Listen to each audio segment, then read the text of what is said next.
que se conoce en Occidente, con influencias grecorromanas, cristianas, etcétera, hacia otra cosa, hacia otro mundo. Y por lo tanto, esta novedad va a fascinar mucho a los europeos. Y además también el desarrollo de materiales nunca antes vistos por Europa. Recordemos que la seda es china, la porcelana, que es el mejor tipo de cerámica que existe, también es china. Y así van apareciendo una serie de manifestaciones, sobre todo en el arte, materiales que son novedosas para ellos. Y es precisamente en esta gran pasión que crea o que se destapa por los europeos hacia, primero por las especias, y es a través de la búsqueda de las especias que va llegando el arte, se crea toda una pasión que le llaman incluso en su momento chinerías, o utilizando el término en francés de aquella época, el chinoiserie. Y entonces él crea tiene toda una impronta en Europa, y por supuesto a través de esos intercambios marítimos está también el galeón de Manila. Galeón de Manila que llega a México, pasa por La Habana y continúa hacia Sevilla. Y es precisamente ahí, de hecho he traído un material que si me permite, les quiero con tu ayuda mostrar. Esto es un texto que se publicó en el coloquio por el 110 aniversario del Museo, de la Fundación del Museo de Bellas Artes, y donde tienes marcado, hay un texto mío donde se habla de la presencia sobre todo de la porcelana china. Si me permite, buscamos algunas imágenes. ¿Una imagen de porcelana china? Sí, sobre todo desde aquella época de los nobles españoles radicados en Cuba que mandan a hacer sus porcelanas, pero también de aquellas que se han encontrado en contextos arqueológicos. Mandan a hacer a China, específicamente. Cómo no, lo más grande y vamos a decir exquisito del patriciado cubano del siglo XIX manda a hacer sus vajillas, casi todas se hacían en Francia, pero las más exquisitas se hacen en China. Pero esa llegada de arte, de estas piezas artísticas chinas a Cuba, tiene su huella a finales del siglo XVI, como las piezas que estamos viendo en esas páginas, que son de finales de la dinastía Ming, algunas de inicios del siglo XVIII y otras de vajillas de heráldica cubana, de familias cubanas, que es durante todo el siglo, desde finales del XVI hacia finales del XIX, están llegando a Cuba en distintos momentos, en distintas épocas, y hay evidencia de ello, hoy en colecciones y en hallazgos arqueológicos. Ya, entonces esas fueron las primeras. Esas fueron las primeras. Las primeras que llegaron, pero qué curioso que algunas fueron mandadas a hacer. Específicamente, me imagino que eso era una demora. ¿Qué me decía de ese galeón? Galeón de Manila. El galeón de Manila. Los europeos crean las distintas compañías de las Indias Orientales. Distintas naciones, Inglaterra, Holanda, etcétera. Pero España, que llega un poco rezagado, se establece a través del estrecho de Magallanes, encuentra el camino por todo el Pacífico y llega a las Filipinas. Y establece en las Filipinas unas factorías, entre las cuales había un intercambio importante comercial, sobre todo del sur de China. Y entonces ese galeón que encuentra el tornaviaje y que se establece por primera vez la ruta de regreso desde Asia hacia América por el Pacífico, llega hacia costas del Pacífico de México, pasa por distintas ferias a lo largo de México, luego reembarca en el Golfo, llega a La Habana, y a través de ese periplo que llega un importante volumen, según la prensa de la época, de seda, algún que otro mobiliario, pero lo que ha resistido el tiempo es la porcelana por las características de su material, que permite que trascienda el tiempo. Entonces, trascender en el tiempo más, digamos que el valor artístico, es lo que hace las piezas, digamos, de mayor riqueza. ¿Cuáles son las piezas de mayor riqueza en el arte asiático? Bueno, lo primero es que hay que entender, como decía al inicio, que la porcelana es una innovación totalmente china. Y por lo tanto ese secreto lo tuvieron bien guardado durante siglos, cercano casi al milenio. Pero cuando uno revisa la literatura, encontramos que el bien más preciado por los chinos en aquella época, y que lo consideraban uno de los más valiosos a la hora de exportar, era la seda. ¡Qué maravilla! Y precisamente este hermoso ajuar que tienes y que un poco recuerda a esos diseños de seda, es precisamente uno de los elementos más valorados. La diferencia es que con el pasar del tiempo la porcelana resiste más que el textil. Ya. Y por eso es que nos llegan más piezas de porcelana que de textil. Ya. Bueno, y él cuando habla nos llegan, ya está sumando ahí a nuestro país. Nos llegaron desde muy temprano, el siglo XVIII. Finales del 16. Sí, finales del 16 ya llegaron a nuestro país estas piezas de arte asiático. Luego se fueron coleccionando, vamos a ver cómo es la historia a través de las familias y sobre todo la obra asiática, el arte asiático, que en este momento está en nuestro país, en diferentes instituciones. Ese sería nuestro próximo tema de conversación con Fornaris, pero ahora los dejo con detalles.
Fornaris, ¿cómo?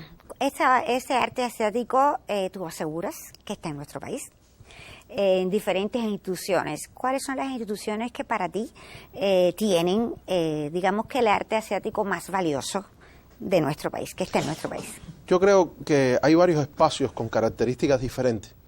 Yo quisiera, en primer lugar, mandar un saludo a Michelle García, que es la directora de la Casa de Asia de la Oficina de Historiador, que no nos ha podido acompañar hoy por problemas de salud. La Casa de Asia tiene una colección realmente muy valiosa y muy notable, sobre todo basada, no exclusivamente, pero sí con un peso importante en la colección de los regalos de Estado que se han hecho a lo largo de la Revolución, y que hay a lo interno, a nivel de museología, se conoce como colección Fidel Castro.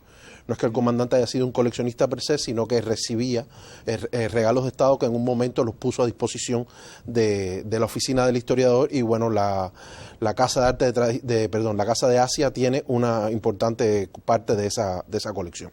Pero también está la Casa de Artes y Tradiciones Chinas en el barrio chino de La Habana, que de conjunto en ocasiones con el Museo de Centro Habana, quien heredó donaciones de las comunidades radicadas en este municipio, comunidades de descendientes y emigrantes chinos, también han tenido un trabajo en conjunto durante mucho tiempo, y quisiera mandar un saludo a ambas instituciones. Pero yo creo que definitivamente las dos instituciones que están a la vanguardia del coleccionismo de arte chino en Cuba son, en primer lugar, el Museo Nacional de Bellas Artes, de quien, por causas ajenas a nuestra voluntad y con la vorágine tan complicada que vivimos en estos días, no ha podido estar, lamentablemente, es Teresa Toranzo, quien durante muchos años fue la curadora de arte asiático del Museo Nacional de Bellas Artes, institución que alberga una colección de cientos de piezas, y donde Teresa Toranzo ha hecho en múltiples ocasiones exposiciones del más alto nivel, tanto con el ukiyo-e, que es la xilografía japonesa del siglo XVIII y XIX, donde hay una colección excelente y del cual ella tiene una maravillosa tesis de maestría en el estudio de esta colección, pero también en otra ocasión hizo una descomunal, porque no se puede caracterizar de otra manera, exposición de pintura china, donde hay desde el siglo XVI también hasta inicios del siglo XX importantes piezas de la plástica china en los distintos soportes, y que son, reitero, colección de centenas, que superan los cientos de piezas. Que está guardada en el museo. Eso está guardado en el Museo Nacional de Bellas Artes. Por lo tanto, es una de las dos piezas punteras dentro del coleccionismo de arte asiático. Y el otro es el Museo Nacional de Artes Decorativas, como tú bien has dicho, institución que dirijo, pero que desde el 2008 trabajo atendiendo la colección de arte asiático, por iniciativa de la entonces directora Katia Varela, quien me propuso. Tú debes recordar que mis primeros acercamientos a este programa, por allá por aquella época, era promoviendo las actividades que hacían los grupos de bonsái en el museo. Exactamente. Hay algún video incluso por ahí, en YouTube todavía. Bueno, la directora me proponía en aquel momento de que, ya que yo tenía este vínculo con el bonsái, con la cultura asiática, que trabajara la colección de arte asiático, y así he hecho durante 17 años, hasta tener en algún momento en el 2014 la oportunidad de ir a China a hacer los estudios de maestrías que tú mencionabas con anterioridad. En el caso del Museo Nacional de Artes Decorativas, tiene la mayor colección de arte asiático en nuestro país. Pero ¿por qué cada vez que decimos asiático siempre nos referimos a China? Porque dentro del volumen o la presencia de países, China, Japón en este orden, y otros países más de la región, definitivamente China tiene un descomunal número en comparación con otros países, con otras colecciones. En el caso de China concretamente, tiene piezas de porcelanas, que es la mayor colección. Nosotros tenemos más de 1.400 piezas de porcelana. Tenemos una excelente colección de abanicos, de marfiles, de textil, entiéndase seda, principalmente mantones de Manila. Tenemos una gran colección de marfil, de piedras duras, concretamente jades, cuarzos, ágata, etcétera, de cristal, vidrios. Hemos traído algunas imágenes de pequeñas botellas de rapé, de vidrios hechas incluso en el taller del Palacio Imperial.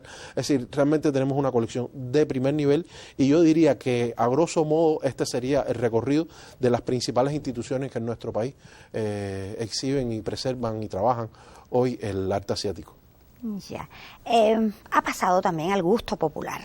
Como tú decías, de diversas formas.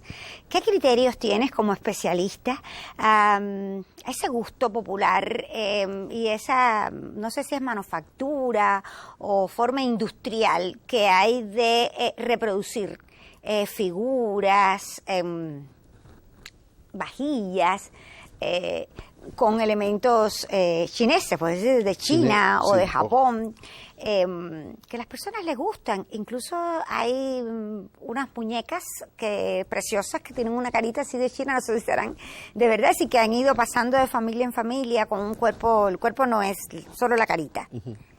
Como no sé de qué será. ¿Qué opinas de ese arte asiático no sé si es que ha descendido en su calidad, pero ha pasado al pueblo en cosas, digamos que objetos de menos calidad. Yo marcaría dos elementos importantes en lo que tú me comentas. En primer lugar, estoy totalmente de acuerdo contigo. El primer elemento es que definitivamente en la historia del arte y en la historia de la humanidad, la temática asiática y Asia como región en sentido general es uno de los pilares fundamentales en la historia del arte de la humanidad. Por lo tanto, la presencia del arte asiático es imprescindible. Ese sería el primer elemento. Y el segundo elemento es que también, a lo largo de la historia, hemos visto que en distintas épocas existe un arte o una producción artística, artesanal, con materiales exclusivos, costosos, de la manera que se obtienen el procesamiento es muy elaborado y esto determina el precio y tal, que se ha reservado para unas élites, y luego ha habido a un costo más asequible a clases económicas más no tan poderosas, una producción que apela, se hace eco, se hace referencia de aquel arte, pongámoslo entre comillas, superior, con otros materiales, con otras características, con otra habilidad artesanal, porque siempre los mejores artesanos y los mejores materiales están reservados para las altas clases, y eso lo hemos visto a lo largo de la historia. Y los años 50 y 60 no es la excepción de ello. Y podemos encontrar en esa época cómo se mantienen producciones que poco buscan, incluso siendo producciones foráneas, europeas y norteamericanas, occidentales en general, apelan a temas asiáticos. Es lo que llamamos chinerías, o el chinoiserie, como dijimos al principio, o el japoniserie. Pero es importante entender de que este fenómeno viene desde el siglo XIX, cuando el propio Van Gogh, o cuando toda esa vanguardia artística, digamos, del impresionismo francés, se nutría poderosamente de la influencia del arte asiático. Pero también fue el Art Nouveau, ese arte de finales del siglo XIX europeo, que también recibe una importante influencia del arte asiático y que llega hasta nuestros días como pieza del más alto nivel. Gracias, muchísimas gracias. Cuando regrese quisiera centrarme un poco en este programa hermoso que está sobre la mesa y que tiene que ver con una de las grandes exposiciones que tuvo lugar en el Museo Nacional de Artes Decorativas sobre arte asiático, que usted es el curador, ¿no? Sí. Vamos después a detenernos en esta exposición, pero ahora es tiempo de las noticias culturales y ya está listo Leiber Gómez.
Le reitero las buenas tardes y le agradezco por seguir en vivo junto a su revista de Tarde en Casa en esta emisión de viernes. Por cierto, la última de la semana. Anunciaba durante la presentación la suerte que tenía de compartir con dos grandes amigos, así que la bienvenida entonces para Roberto González, artista visual, y para su tocayo Robert González, gestor cultural, que nos visita una vez más para acercarnos a diferentes actividades que por estos días tiene la Casa Guayasa. Bienvenidos ambos. Voy a comenzar con Roberto, que lo tengo más cerca acá, para hablar sobre Zona de Confort, su más reciente exposición, que está abierta en Casa de México desde hace algún tiempo, pero hasta los últimos días de abril será, ¿verdad? Sí. Estará abierta al público, recoge varias piezas, y me gustaría que nos acercara un poco a la esencia de esta exposición, reitero, Zona de Confort. Bueno, Zona de Confort, el título de por sí es irónico, es un poco para, todo lo contrario, es para llamar a la reflexión y un poco incitar o que el espectador se sienta motivado a salirse de su zona de confort. Y lo que uso básicamente para casi toda la muestra son muebles. la mayoría son butacas, sofás y tal. De ahí viene un poco el título, por lo del confort, por lo de sentarse, por lo de quedarse quieto en una posición que para mí no es física, sino filosófica, de alguna manera. Y entonces me auxilio de muebles, ya no uso personajes. Antes solía usar personajes interactuando con los objetos, ahora es el objeto que ya es suficiente para mostrar o decir las ideas o las temáticas que quiero expresar. Claro, esta exposición está también enmarcada en una jornada de celebración por los 30 años de carrera artística, de vida artística, aunque sé que son más, ya casi 31, ¿verdad? Sí, no, y son más, porque se obviaron ahí que yo no me formé como artista plástico, yo soy diseñador gráfico. Sí. Y graduándome fui contratado por la empresa Coprefil para hacer sellos de correo y filatelia. Y estuve como 6 años trabajando ahí, y eso es parte de mi carrera también, de alguna manera, aunque después me dediqué solamente a la pintura y a exponer, o sea, a hacer carrera con las artes plásticas. Claro. Zona de Confort estará abierta al público hasta el 1 de abril, ¿verdad? Sí. Muy bien, y está desde el mes de diciembre está abierta. Sí, se inauguró el 5 de diciembre. Muy bien. Sé que tiene otros proyectos más adelante que me imagino que en algún momento llegará a la revista también para contarnos. Seguramente. Seguramente. Bueno, Robert, ya decía que la Casa Guayasamín cumplió 33 años de fundada a principios de año y han tenido una jornada también de celebraciones con diferentes actividades. ¿Qué ha estado pasando desde enero durante todos estos momentos de celebración? Bueno, primeramente muchísimas gracias por recibirnos en el programa y efectivamente la Casa Guayasamín se fundó el 8 de enero del 93, tiene implícito muchísimos proyectos desde el punto de vista como centro cultural y museo. La estructura que tiene en la planta alta son varias salas expositivas permanentes de la presencia y el legado del maestro Guayasamín y de otras honorables figuras que lo acompañaron en esa primera etapa. Y entre ellos está el comedor, los aposentos, la sala donde pintaba, y hay valiosísimas obras originales también de diferentes momentos de su obra, y también tradición de todos los museos del centro histórico. La Casa Guayasamín tiene un aula museo que siempre tiene la presencia de los niños, quienes también participan. Ahora mismo está ocurriendo el concurso Guayasamín en mí, el concurso infantil, y también aprovechamos para felicitar al proyecto de la promotora cultural Zenaida Díaz, el proyecto Zenaida Díaz, que trabaja con niños y jóvenes y que cumple el 20 de octubre, el Día de la Cultura Cubana, cumple también 30 años de carrera. Y también, además, hay proyectos de danza y las galerías en las plantas inferiores, en la planta inferior donde hay exposiciones itinerantes de artistas foráneos, artistas nacionales. Ahora mismo hay una de un artista atunero que habíamos querido tener en la revista, pero lamentablemente no coincidieron las fechas y no pudo estar con nosotros, pero sé que la exposición sigue estando ahí, ¿verdad? Sí, está la exposición El eco de los anacoretas, aquellos sabios que se retiraban a meditar, pero que encierra dentro de su paisaje marino, de su natal Manatí, en Las Tunas, es ese contexto que lo individualiza y lo lleva a la psicología del ser humano. Tiene su enfoque conceptual también, usa los paisajes marinos, pero no ilustrativos, sino precisamente el símbolo recurrente son las embarcaciones de los pescadores, donde hasta él mismo estuvo involucrado desde su infancia con la familia, pero que busca el estado así se llama una de las obras, el estado del ser. Otra se llama Redención. Los invitamos a que pasen de martes a viernes, de 9 a 3 de la tarde, que está la exposición. Tiene 11 obras de diferentes formatos, a la técnica del óleo sobre lienzo, pero que encierra en sí los estados emocionales de la persona, su contexto, toda su vivencia y demás. Qué bien. Robert, ¿y hasta cuándo va a estar abierta esta exposición? Esta exposición se prevé que termine también en abril, como tal. Se inauguró el 16 de enero. Bueno, pues ahí está la invitación entonces. Felicidades para ti, para todo el equipo de la Casa Guayasamín por ese trabajo tan importante que realizan para la cultura cubana, y también estaremos llegándonos por allá entonces para disfrutar de esta. Y Zona de Confort, reiteramos que sigue abierta en Casa México hasta el 1 de abril, ¿verdad? Éxitos para ti, Roberto, para Robert también. Y también aprovechar y felicitar y reconocer la labor del actual director de la Casa Guayasamín, Fabián Betancourt Iglesias, que ha hecho una encomiable labor durante varios años, manteniéndola bien viva y de mucha riqueza cultural. Bueno, pues la invitación para Fabián también, que es otra persona a quien queremos muchísimo y que ha estado invitado a la revista, pero lamentablemente hoy no pudo estar con nosotros, pero bueno, se extiende la invitación para que venga cuando guste, porque siempre es un placer tenerlo en nuestro set de las noticias culturales. Éxitos ambos. Gracias. Usted no se vaya, siga con nosotros, estamos en vivo hasta las 7. Ahora continúe con Raquel y sus invitados. De Tarde en Casa.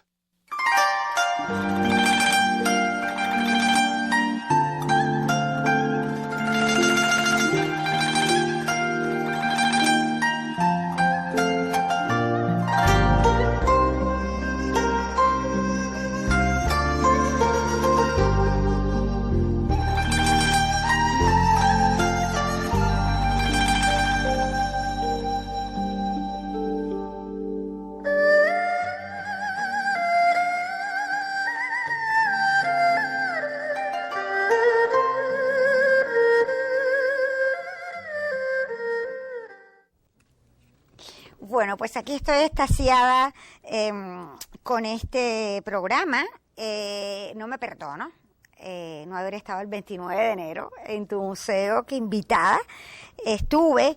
En fin, nos acompaña Josvani Fornaire, director del Museo Nacional de Artes Decorativas, en este viaje que hemos hecho, una síntesis de viajes sobre el arte asiático en Cuba. Pero yo creo que con esta exposición que permanece en Artes Decorativas es como un broche de oro para casi todo lo que hemos conversado hoy aquí. En octubre supe que el museo ha comenzado un vínculo muy particular con China, que creo que es vínculo y reconocimiento. Cuéntame, ¿qué es lo que ha pasado entre ambos? El presidente Xi Jinping ha lanzado lo que es la iniciativa de la Franja y la Ruta de la Seda, que es una iniciativa de corte político, comercial, económico, pero esa iniciativa también tiene un aspecto cultural, patrimonial. Y entonces se ha creado la Alianza Internacional de Museos de todos los países que integran la iniciativa de la Franja y la Ruta de la Seda, y por supuesto Cuba forma parte de ello. Y en el caso de nuestro país una de las instituciones seleccionadas fue el Museo Nacional de Artes Decorativas, y yo tuve la oportunidad de estar allá en China en octubre y a formar parte de ese momento ceremonial donde se presentaron nuevos miembros de esta Alianza Internacional de Museos de la Franja y la Ruta de la Seda, y entre ellos, pues por supuesto, el Museo Nacional de Artes Decorativas, y además tuve la oportunidad de leer unas palabras y que precisamente la propuesta viene con respecto a todo esto estos materiales que hemos traído hoy. Y es que desde mi regreso de China, desde el 2018, yo me he propuesto presentar en distintos momentos, todos los años, exposiciones con características tales que nos permitan, pasado un tiempo, demostrar que en Cuba existe una colección de arte asiático, concretamente de arte chino, a un nivel muy alto. No nos podemos comparar con las superpotencias, pero sí tenemos una colección muy alta y muy importante.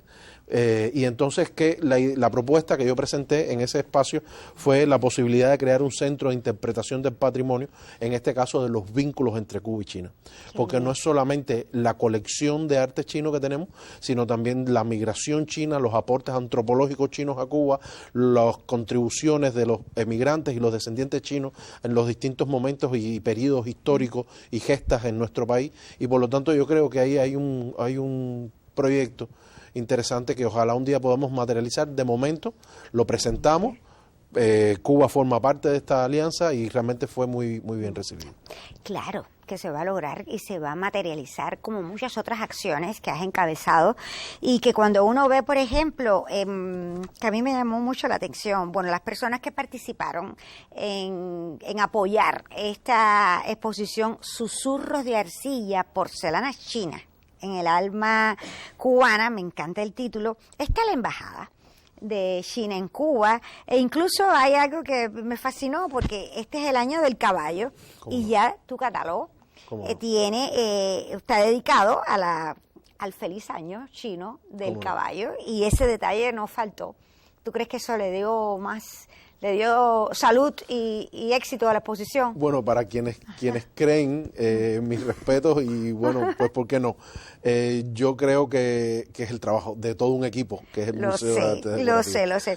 Háblame un poco de esta exposición que usted puede visitar, si lo desea, amigo, porque está abierta, va a estar hasta el mes de abril. No? Háblame un poco de cómo la concebiste, cómo está organizada, cómo podemos disfrutarla. Bueno, yo te propondría comentar primero por qué la implicación de la embajada. Desde hace varios años tenemos este proyecto con la embajada, todos los años. Recordemos que el Año Nuevo Lunar ha sido declarado hace algún tiempo Patrimonio Inmaterial de la Humanidad. Y por lo tanto, una de las principales celebraciones en nuestro país de este acontecimiento del Año Nuevo Lunar, pues precisamente hace varios años los venimos haciendo con la inauguración de exposiciones a finales de enero, de exposiciones en nuestro museo, pues siempre de temática de China en sentido general. Y en este caso en particular estamos mostrando una evolución o un recorrido histórico por la cerámica china, porque esa imagen que estás viendo justo ahora, esa es la pieza más antigua de la colección del museo. Es una pieza de la dinastía Tang que data de entre el siglo VII a inicios del X de nuestra era. Luego hay algunas piezas que son de la dinastía Song del Sur, que son del siglo XII concretamente, pero hay un salto grande, pero desde mediados del siglo XVI, es decir, desde mediados de la dinastía Ming hasta lo que se conoce como Revolución Cultural, o primeros años de los 40, de los 50, tal vez hasta los 60, es decir, hasta esa primera mitad del siglo XX, el museo tiene una colección de porcelana china ininterrumpida. Y entonces tenemos del siglo XVI, XVII, XVIII, etcétera, así hasta mediados del siglo XX. Por ejemplo, la pieza grande que estamos viendo al extremo de esmaltes verdes es una pieza de inicios del siglo XVIII.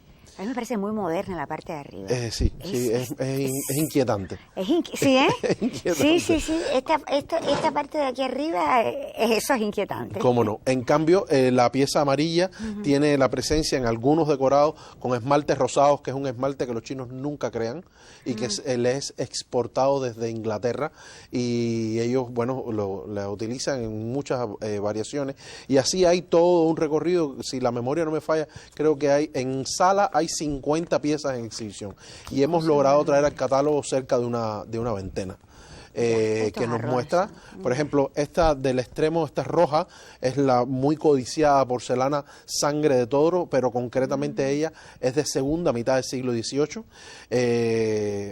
La pieza que vemos blanca de figuras femeninas al centro es una pieza de primera mitad del siglo XX, de lo que se consideraría el periodo ya del maoísmo en China. La otra rosada, bella pieza también de segunda mitad del siglo XIX, y así hay todo un recorrido por piezas de la dinastía Ming. En fin, hay muchas características, mucho colorido, mucha información. Lamentablemente no hemos podido mostrar todo lo que deseamos, pero es una colección. Este detalle de este plato. Eso que estás viendo es, voy a utilizar el término popular. La palangana que todos conocemos. Sí, pero que en las artes decorativas, tanto el juego del contenedor como del vaso que vierte, vamos a decirlo así, se conocen como jofaina y aguamanil. Y entonces en este caso tenemos una de las dos piezas que, como puedes ver en el centro, incluso en la parte posterior del catálogo, hay un close-up que perteneció al Marqués de Almendares, cubano. Uno de los principales figuras vinculadas a la importación de mano de obra barata china a finales del siglo XIX. Es una pieza de porcelana heráldica que conocemos, donde tiene una característica muy particular, y es que no presenta el escudo nobiliario de la familia, en cambio presenta una corona, ni siquiera real, presenta una corona imperial. Un poco de autopercepción, ya que es un término tan tratado en estos tiempos. Y como puedes ver, bueno, hemos hecho un trabajo fotográfico ahí lo más fotografía que también es decente posible para de su autoría, con muchísimo tiempo, con una excelente iluminación. Bueno, amigos, esta es una exposición que vale la pena verla, e incluso ya está dentro del Museo Nacional de Artes Decorativas, que es un regalo del que nos ha dado la vida a los habaneros y pienso que a los cubanos y a las cubanas en general. Es una visita de esas que a lo mejor hacemos en otros países, vamos a otro país, ay, no me quiero perder tal museo, y venimos a La Habana y no decimos igual. No me puedo perder el Museo de Artes Decorativas. La exposición estará hasta abril. Hasta abril, y los horarios en la De actualidad. martes a sábado, de 10 de la mañana a 4 de la tarde. Perfecto. Gracias, Bonari. Muchísimas gracias. Y ahora vamos a ir a la sección del día con nuestro amigo, el diseñador Ismael de la Caridad.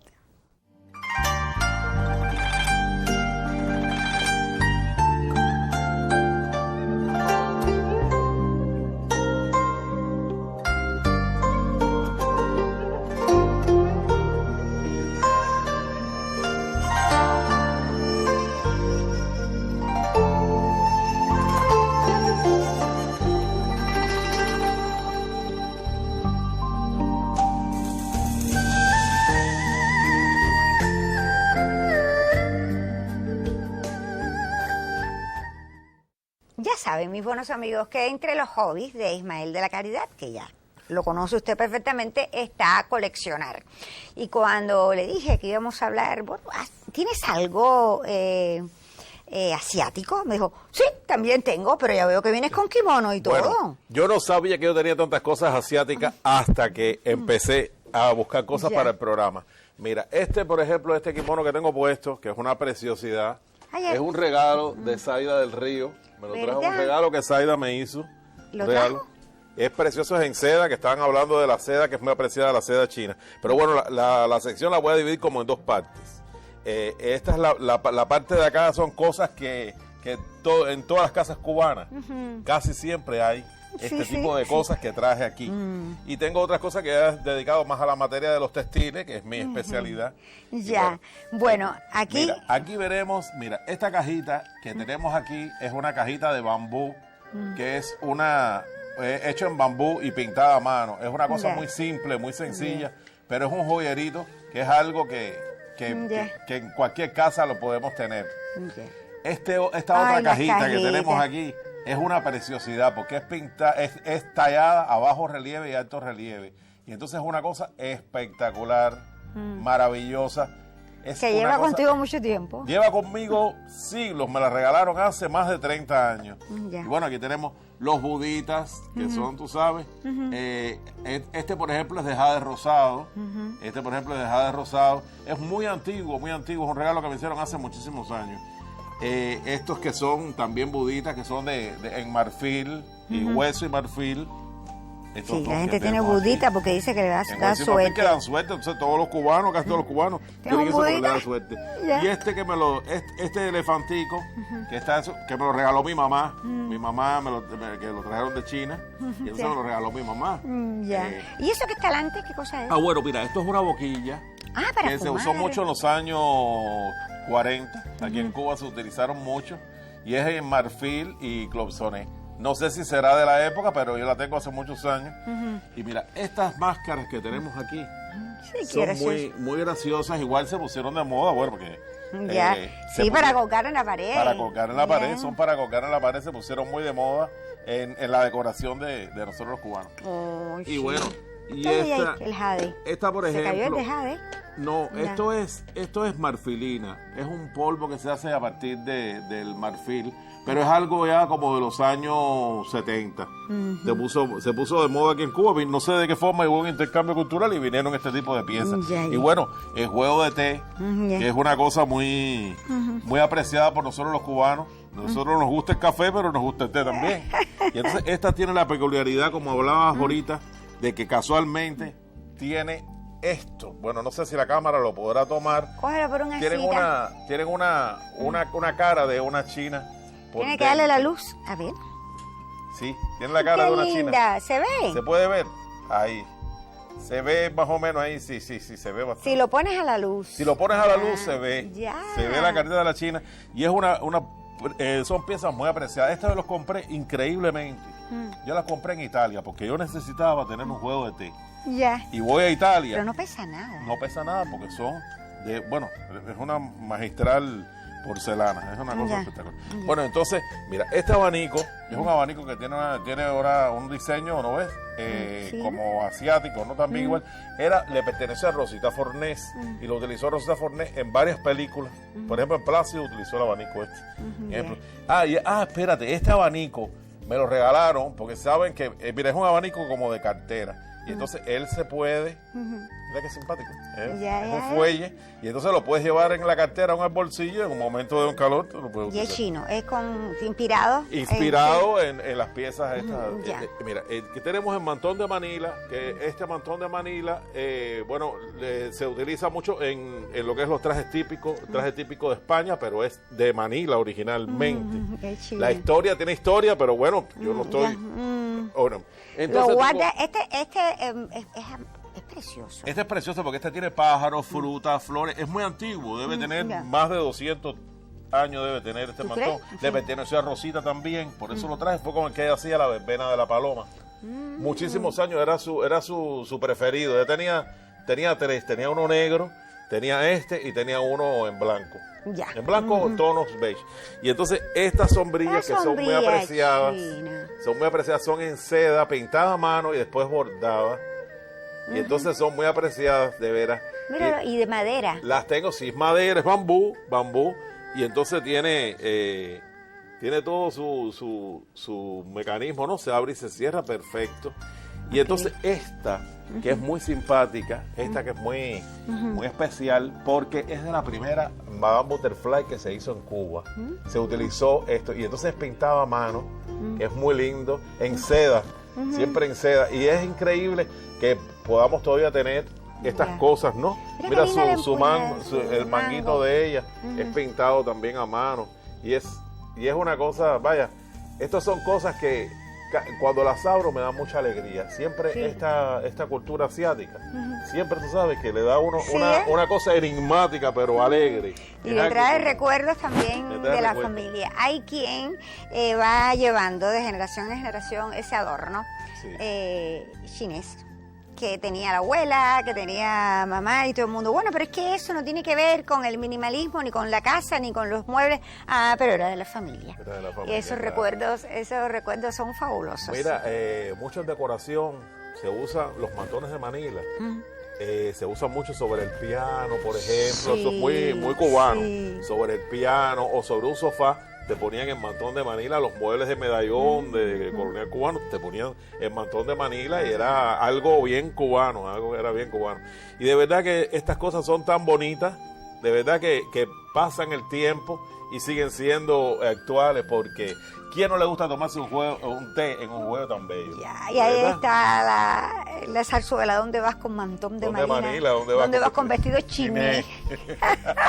Así es. Gracias. Muchísimas gracias. Gracias, porque el kimono, él va para poderlo ver y no ibas a traer es como un perchero enorme, y entonces me dice, no te preocupes, yo me lo pongo. Muchas gracias. Él se lo ha puesto. Yo lo más feliz del mes de las mangas. Oye, es que de verdad que es maravilloso. Mira las mangas que tiene. Y todo es pintado a mano. Gracias. Muchísimas gracias. Bueno, ahora sí vamos llegando al final de esta revista nuestra y suya, también dedicada hoy al arte asiático en Cuba.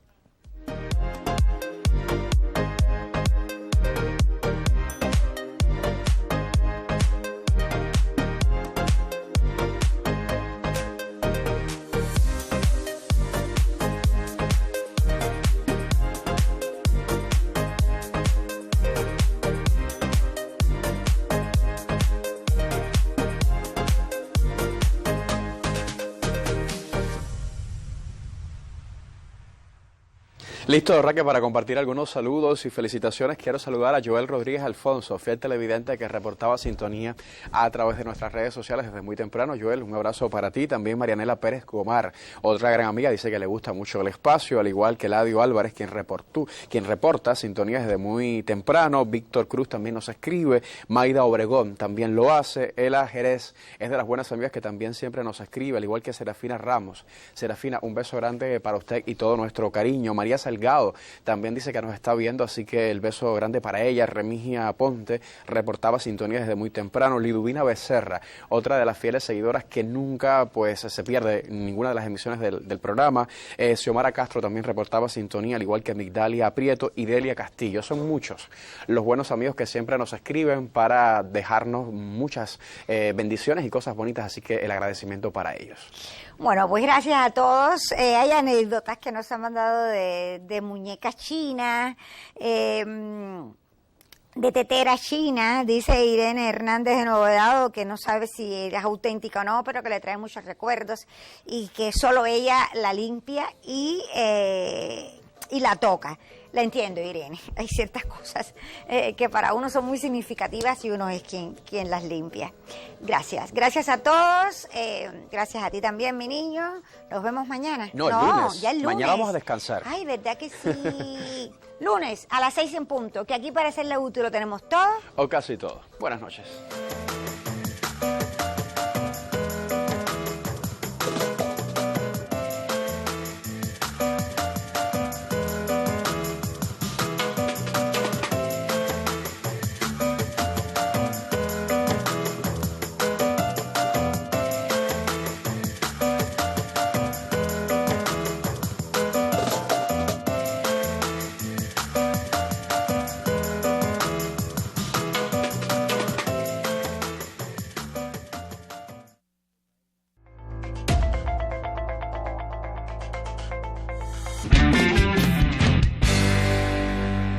Programa que celebra la creación y la entrega de nuestros artistas, miembros de la UNIAC, con historias que reconocen su talento y su aporte a la cultura cubana. El sábado a las 7:15 de la noche, en Los de la Unión. En Cuba tenemos grandes poemas.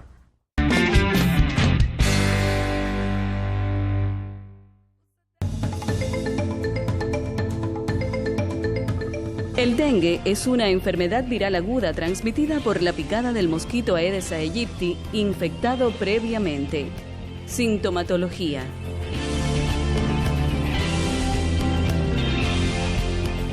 Si además de estos síntomas presentas dolor abdominal, vómitos y fatigas, es el inicio de la gravedad de la enfermedad. La desaparición de la fiebre no siempre se corresponde con la mejoría. El diagnóstico temprano y el ingreso hospitalario resultan imprescindibles para el manejo a tiempo y evitar complicaciones.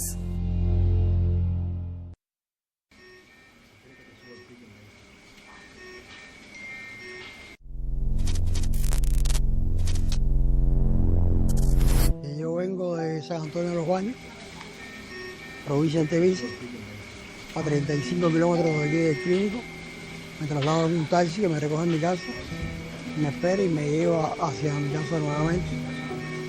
Llevo 6 años en diálisis. A los 6 meses hice una infección en el corazón. Fui trasladado a la Mejeira, cuando me operaron. Me sustituyeron la válvula óptica. Claro, que falle el taxi es un problema grave porque yo estoy vivo gracias a esas máquinas y a los enfermeros. Si falla el taxi, se echó a perder todo. Todo se perder porque no tengo cómo llegar aquí. Y es muy complicado. Mi nombre es Javier Paz García, soy tecnólogo de la Escuela de Cine.